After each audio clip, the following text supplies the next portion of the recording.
to today's CESI Inside. We're today here with Ms. Evelyn Regner. Ms. Regner is member of the European Parliament. She's chairwoman of the Committee on Women's Rights and Gender Equality, and she's member of the group of the S&D group in the European Parliament. Today is Gender Equality Week of the European Parliament. Ms. Regner, it's a particular joy and honor to have you with us today. Thank you so much. So it's a pleasure to be with you. How do you experience at the moment? I was just talking also to your colleagues, the daily life in the European Parliament, and also how do you experience the crisis both professionally and privately? I mean, that's great that we talk about that, because the professional and the personal aspects are really they fluently coming together. I give you an example. How I expect it from the personal standpoint. As a single mother, I mean, I think everybody of us knows that. What does it mean when the kids are more at home? I mean, during the lockdown, but now somehow it's coming back again, that they stay at home, are not able to see friends. I'll just give this one example. Canteen is closed. What does that mean? That a working mom has to cook. It's the working mom normally. Is it the working dad? And this is something structural, because when you then look at the situation of men and women, we know during the lockdown and also during this half lockdown or coming again lockdown, the situation is as follows. Yes, also the men doing telework, do their thing, realize what is the situation at home when everybody is under pressure. But the responsibility, I mean, this load to think, who is organizing what? And there are many additional things. It's a computer, it's cooking, caring, cleaning, and it's all this additional stuff that is coming up is with women. So that's the one side. And there's also the big, not my personal thing, that's the big question also for all those women outside. And another aspect I would like to give you, because I'm a politician, a member of the European Parliament. I mean, during the first lockdown, we realized, okay, we're doing all these telemeetings and so somehow get the digital boost. But do you really look into the eyes of those who are talking? And it's not only the eyes, there is something we really miss. And you can go on with a lot of issues, but we see right now, and I really would like to mention it today because it will come stronger. It is, in the long term, a danger for democracy. I'm here in the European Parliament right now because I'm chairing, but I do remotely chairing, which means I'm the only one who is in the room. All others are remotely participating. Sometimes the connection works, sometimes it doesn't work. A parliament needs dispute, quarrel, needs political debates, needs a real exchange. And many things are getting lost. We know this is just an emergency situation. It will go by. But let's be aware. Let's be really very much aware, because we have also authoritarian regimes more and more in Europe who would like the parliament to be small. Yeah, we will have from CESI our Congress also in 1 or 2 months, and we were facing these problems also. On the one hand, we need democratic mandate. On the other hand, of course, we have to respect all the health protocols. So it's going to be very challenging in this regard too. But you mentioned also, you spoke about women's responsibilities and duties. I quote from the UN Women's website that in times of crisis, when resources are strained and institutional capacity is limited, women and girls face disproportionate impacts with far-reaching consequences.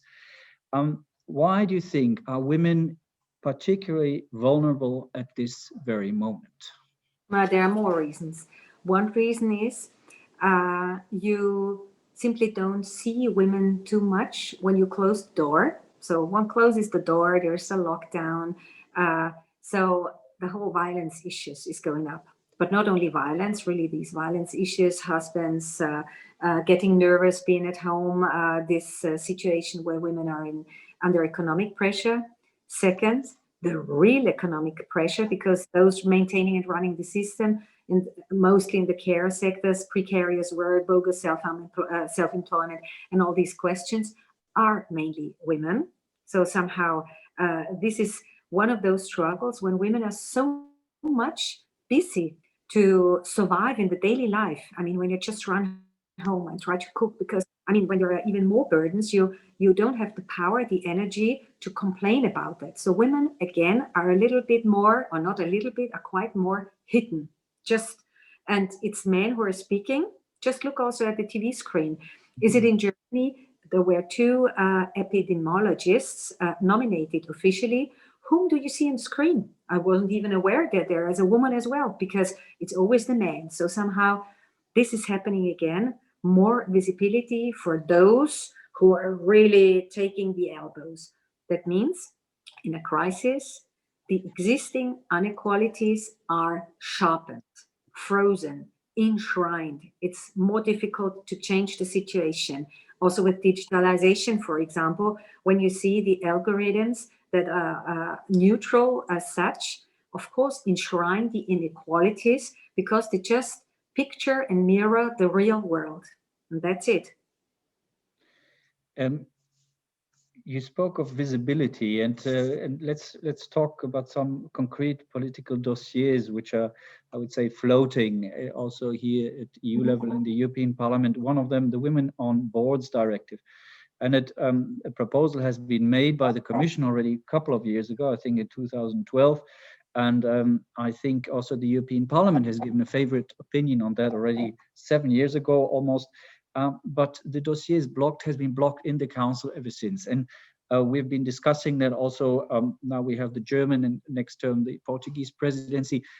How do you see, how do you evaluate the chances of this dossier to be adopted first? And second, why do you think this dossier is so important and so maybe symbolic and emblematic? The dossier is so important because it makes change.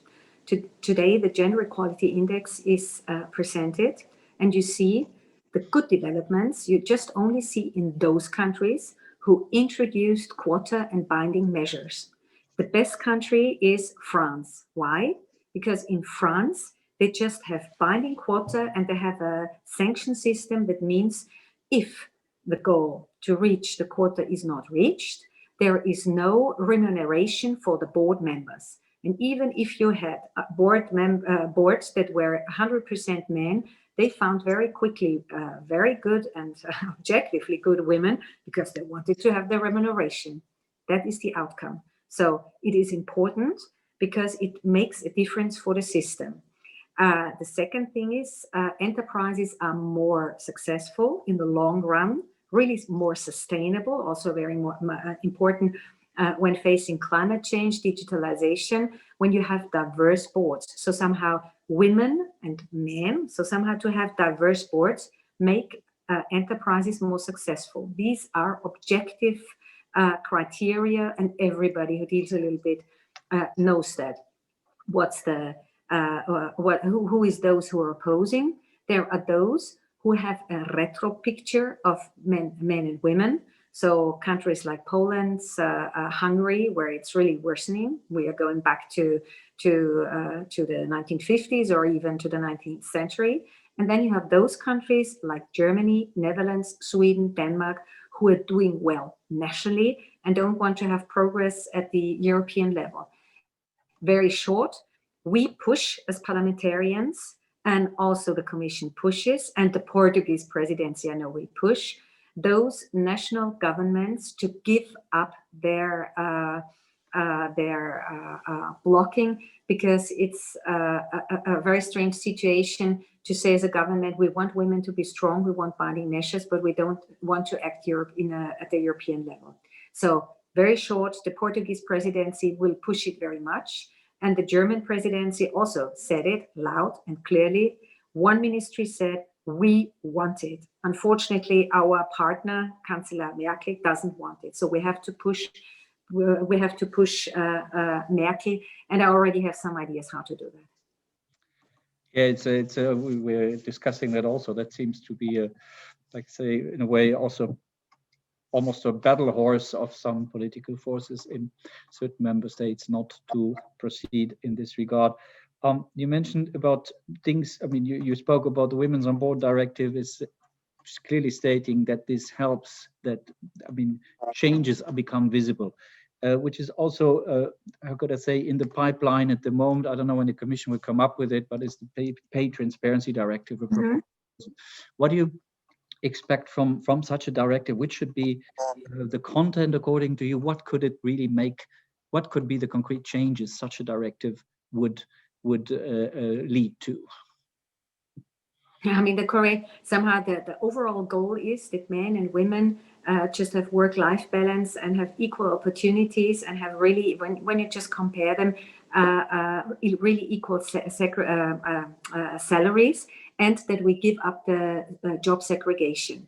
And what is in there, and the transparency is the first step to see what you earn in which job and why is it like this. Why somebody who is caring after children as a kindergarten pedagogue earning so much less than somebody who is a male university teacher? Is there something to explain about that? Isn't that absolutely the same value, or even more, a bigger value for the society if somebody who is dealing with little children should be also respected in sense of a salary?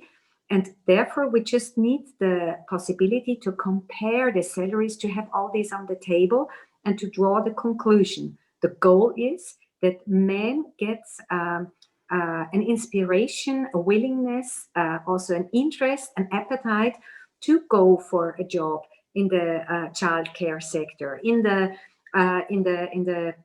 hospital sector, not only as the doctor who is getting all the money, but also in the other jobs.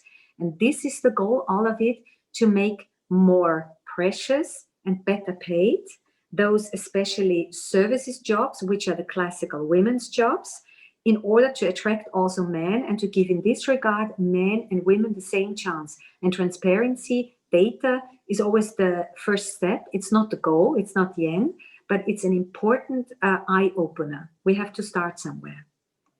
You also mentioned work-life balance. The Work-life Balance Directive has been adopted, I think, 1 or 2 years ago, and now it's being transposed in the member states. Do you think it will bring effective changes? Because we also from CESI side, what we liked about this directive was also that it had certain elements of how could I say, of being incentive, being, for instance, that parental leave could not be transposed, cannot be transferred from a man to women, for instance.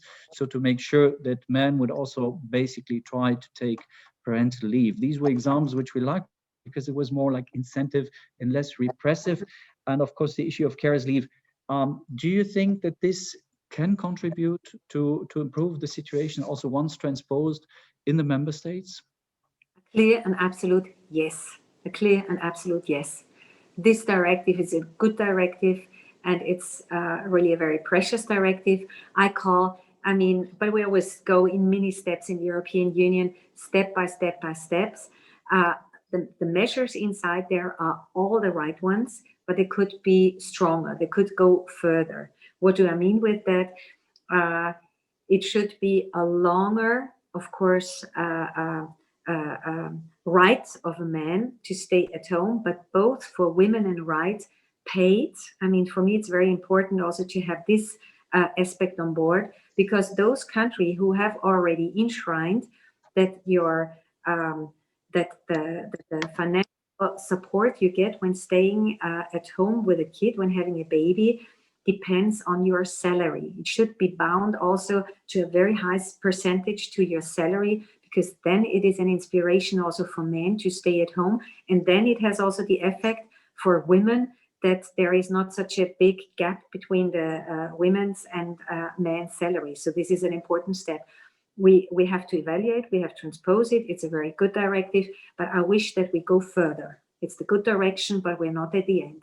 You see, when you go to Denmark and Sweden, here is the best score on work-life balance, because they all have these measures. And one question that is also very important is working time reduction for all. I think it's also will be decisive also to communicate in due time once transposed that there are also good things coming from Brussels. And I think this will also be our task, and of course the task of politics.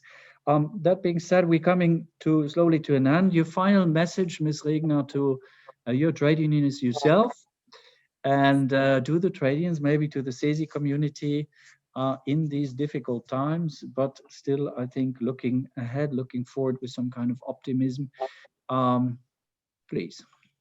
Keep fighting, keep smiling, and stay healthy. And above all, the collective agreement is always the best tool in order to reach equality between men and women too. Ms. Regner, thank you very much. Take care of yourself. Good luck and success for your dossiers, for your daily fight. And yes, hope to see you soon again in person. Yes, that's what I wish too, to have a joint together in a coffee house. What a perspective. So yeah. I thank you very much for the opportunity to speak to you right now, and hope to see you really soon in real life. Yes. Goodbye, Ms. Regner, and thank you very much. Bye. Bye.